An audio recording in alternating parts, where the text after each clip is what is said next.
So Jim Wells is up next. He says, howdy, SM gang. Thanks for the recommendation on Google PVAs last week. You're welcome. So that's Metro Biz. Yeah, he's great.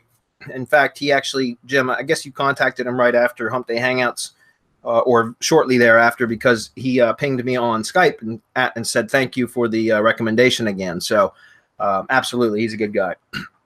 Anyways, number one, he says, do you have any recommendations for planning and tracking Web 2.0 syndication networks? For planning and tracking, I use mind mapping software for general plans. Well, I mean, we have a network monitor. It's servspace.com, Jim, or if you were unaware of that. I don't know if it has a visual editor, like a visual tracker. Adam, can you comment on that? No, if it continues to grow, we might build something out. But yeah, it's, you just copy paste your info in, and it does this thing and monitors in the background, so you don't have to. Yeah.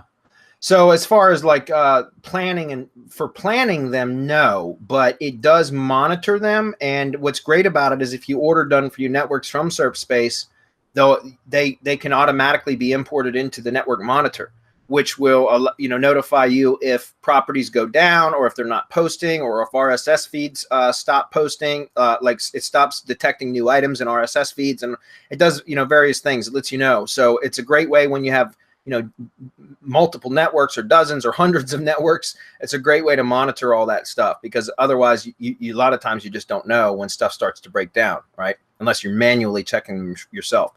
But as far as like planning them, yeah, mind mapping software is typically what I would do.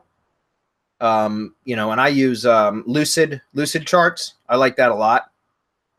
That's pretty much in my opinion, the best mind mapping. So I've used about a dozen of them, and that was the one that I found to be in my opinion, the easiest to use is Lucid charts. So anyways, but I was looking for a better solution to tracking which sites network rings were linked and what content is feeding to them.